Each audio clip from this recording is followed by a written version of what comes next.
Hello बच्चों, आज हम लेशन नाभिक में नाभिक के आकार का अध्ययन करेंगे। वैसे तो देखा जाता है कि जो भारी नाभिक के तत्व होते हैं उनके आकार जो है दीर्घाकार होते हैं।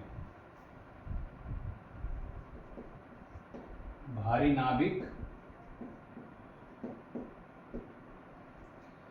नाभिक जैसे जो परमाणु क्रमांक 82 से ऊपर के परमाणु होते हैं वो भारी नाभिक में आते हैं। तो भारी नाभिक दीर्घाकार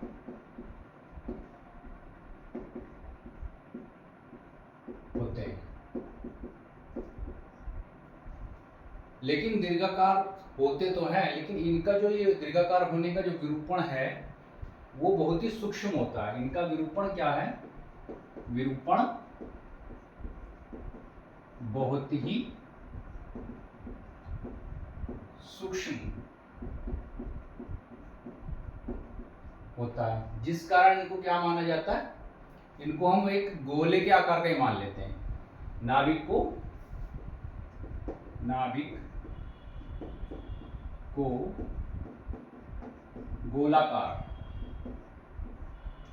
गोलाकार माना गया है।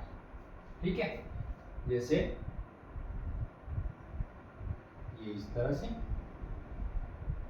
मान लिया 8 त्रिज्या है इसकी, और ए इसका ये है न्यूक्लियस आपका NuClUs, और इसकी द्रव्यमान संख्या मान ली ए है। ये आर इसकी रेडियस है यहाँ से यहाँ तक।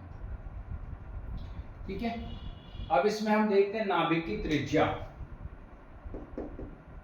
नाभिक की त्रिज्या, radius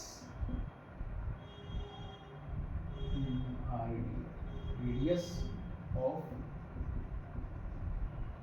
nucleus. Radius of nucleus में जो नाभिक है मतलब किस तरह माना गया? जब रदरफोर्ड ने अल्फा कणों की बम्बारमेंट स्वर्ण धातु पन्नी पर की थी, तो जो अल्फा कण जितने नजदीक तक उसमें घुस गया था उसी आधार पर जो है इसकी त्रिज्या को माना गया है। यानी नाभिक की अल्फा कण की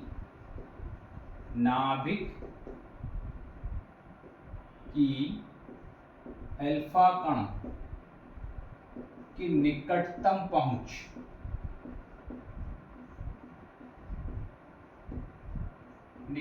पहुंच को जो है नाभिक की त्रिज्या माना। नाभिक की त्रिज्या माना गया।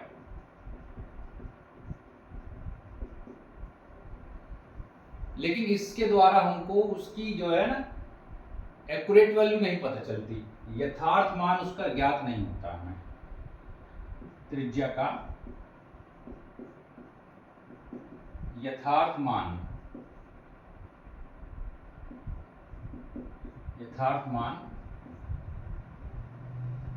ज्ञात नहीं होता, उसकी जो है एक्यूरेट वैल्यू हमको नहीं मिलती जो है। अब इसको प्राप्त करने के लिए क्या किया गया? क्योंकि जो नाभिक की त्रिज्या होती है ना, इससे जो मान प्राप्त हुआ था हमको अल्फा कण की निकटतम पहुंच से, इससे थोड़ा ज्यादा होता है। यथार्थ मान ज्ञात नहीं होता। नाभिक की त्रिज्या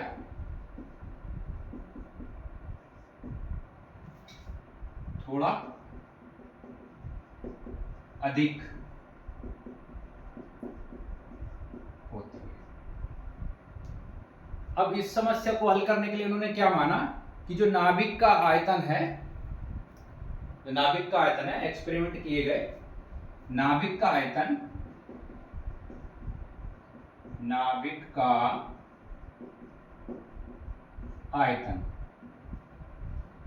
ये उसकी द्रव्यमान संख्या के अनुक्रमानुपाती होता है। नाभिक का आयतन नाभिक की द्रव्यमान संख्या के अनुक्रमानुपाती होता है। यानी कि अर्थात यदि नाभिक का आयतन, अगर हम क्या करें, मान लेते हैं कि नाभिक का जो आयतन है v और द्रव्यमान संख्या उसकी a मान लेते हैं, तब यदि नाभिक की द्रव्यमान संख्या a और नाभिक की त्रिज्या, जो नाभिक की त्रिज्या है उसको क्या मानते हैं, नाभिक की त्रिज्या मान लिया r है, ठीक है। तब यदि नाभिक का आयतन, यदि नाभिक का आयतन कितना हो, v, तो परिभाषा से v proportional to a, v proportional to a। अब v की वैल्यू क्या होती है, क्योंकि गोला है तो गोला का आयतन 4/3 pi r cube proportional to a। इसको हटाने के लिए कांस्टेंट यूज करेंगे, यानी कि 4/3। डायरेक्ट भी कर सकते हैं, अगर हमको करना होगा तो हम डायरेक्ट भी कर सकते हैं, क्योंकि r क्यूब जो है डायरेक्टली प्रोपोर्शनल टू a आ रही है, तो इसका तो कोई मान हमें यूज ही नहीं करना है। यहाँ पर r cube proportional to a और r क्यूब, इसको हटाने के लिए कांस्टेंट यूज करेंगे r नॉट a। अब यहां से हम इस r की वैल्यू निकालने के लिए, r की वैल्यू यदि हम निकालते हैं तो r is equal to r a की पावर 1/3, a की पावर 1/3। इसको हम ऐसे कर सकते हैं,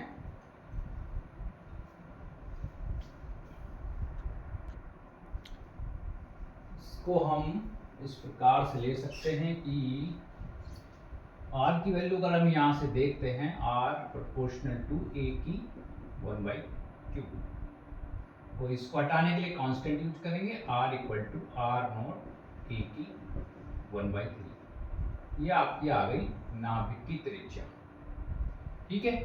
यहां पे जो r नॉट है ये क्या है, एक नियतांक है, r नॉट नियतांक है, जिसका मान 1.2 × 10⁻⁻15 मीटर, इसका मान कितना है, 1.2 × 10⁻⁻15 मीटर। अब समस्या यह है कि भिन्न भिन्न परमाणुओं की द्रव्यमान संख्या भिन्न भिन्न होती है, ठीक है। भिन्न भिन्न परमाणुओं की द्रव्यमान, परमाणु ओब्लिक नाभिक भी कर सकते हैं, द्रव्यमान संख्या भिन्न भिन्न होती है, अर्थात नाभिक की त्रिज्या भी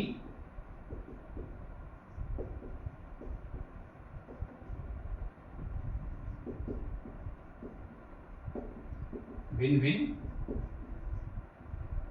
होगी, यानी कि उनकी त्रिज्याएं भी अलग अलग तरह की होंगी। और त्रिज्या की जो कोटि मापी जाती है वो फर्मी में मापी जाती है।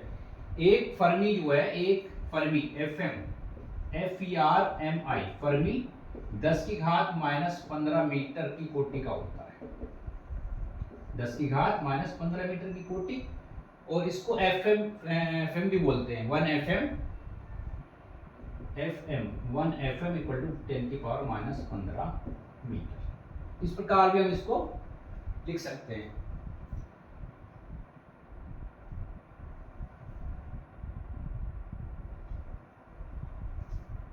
इसके बाद अभी हम देखेंगे नाभिक का, ये तो त्रिज्या हो गई 1 पॉइंट, दूसरा आयतन और तीसरा घनत्व भी हम इसका अभी डिस्कस करते हैं।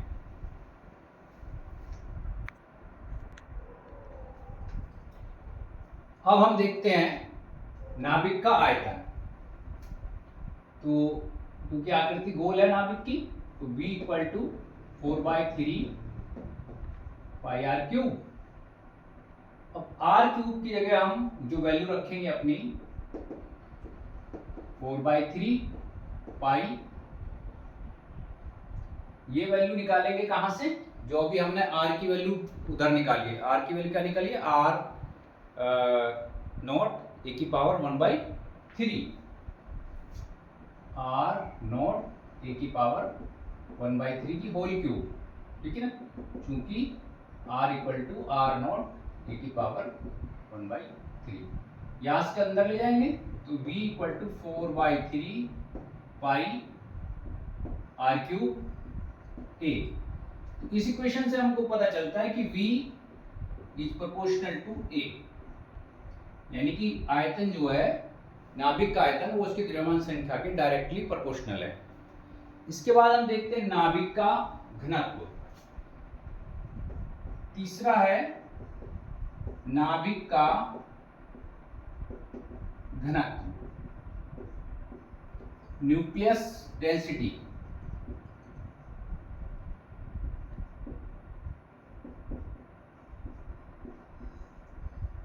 न्यूक्लियस डेंसिटी में इसमें आप देखेंगे कि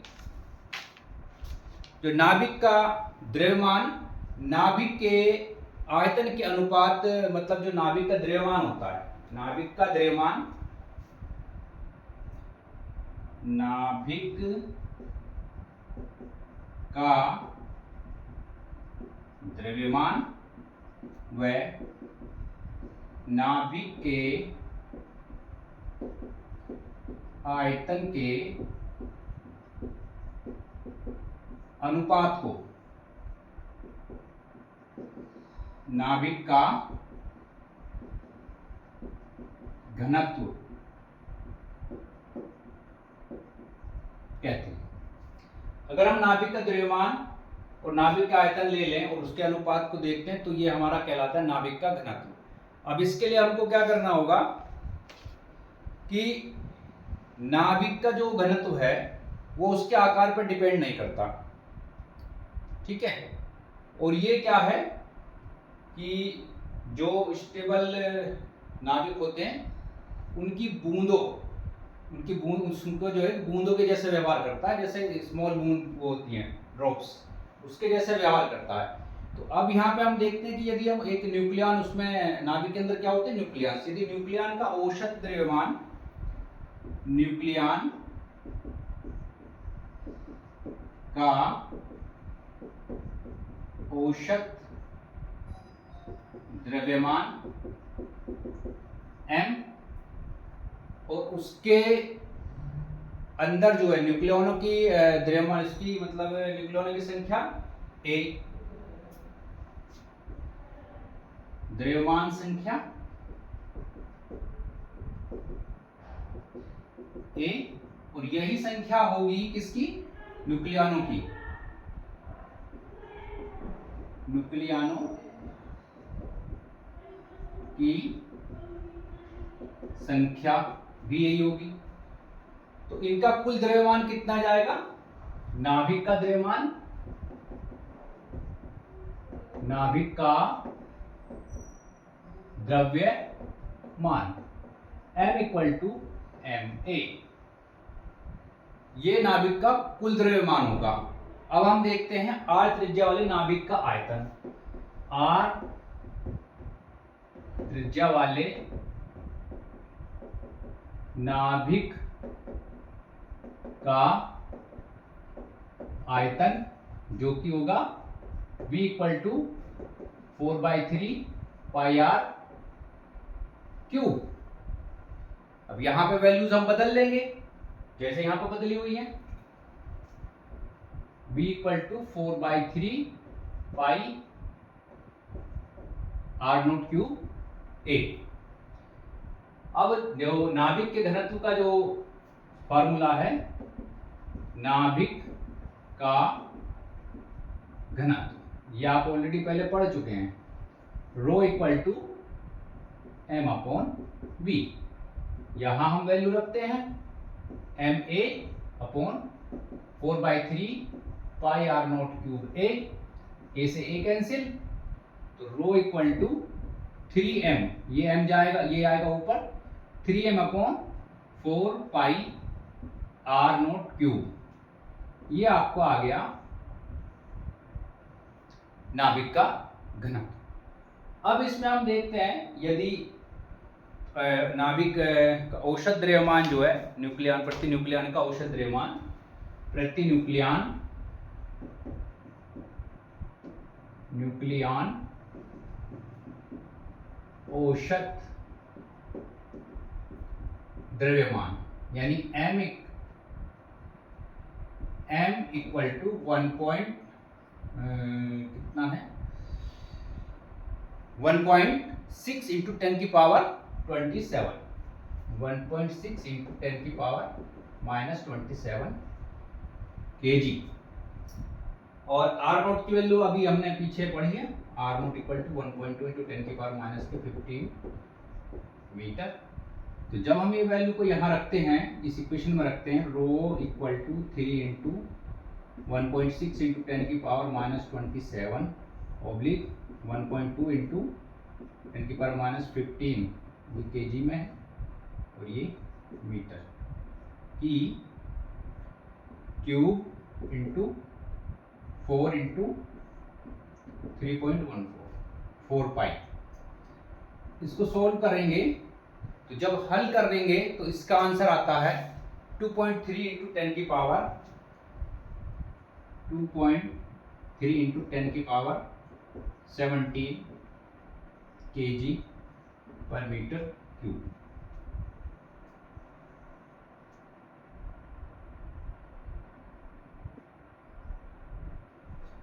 यानी कि नाभिक का घनत्व जो होता है वो 2.3 × 10⁻17 किलोग्राम प्रति मीटर क्यूब होता है।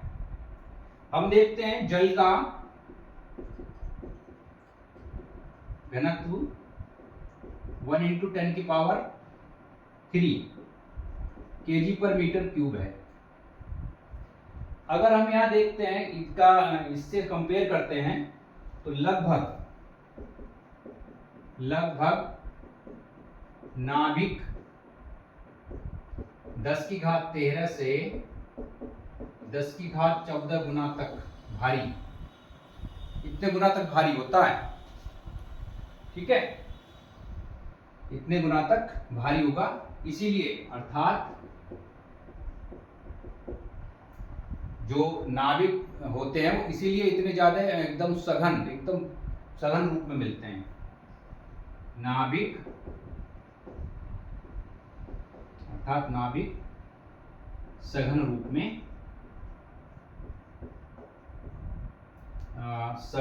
में या रूप से भरे होते हैं, भरा होता है।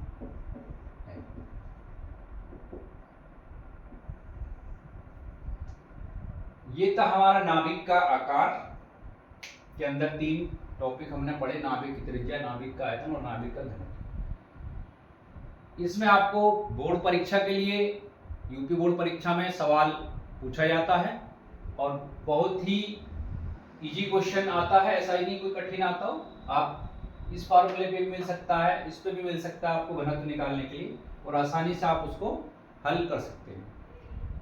इसी तरह की और अच्छी जानकारी के लिए आगे भी वीडियो बनाने के लिए कृपया हमें सब्सक्राइब करें और सुझाव दें कि आपको कैसा लग रहा है, तो फिर हम और भी अच्छे तरीके से अपने जो है इस टॉपिक को आपके सामने प्रस्तुत करेंगे। धन्यवाद।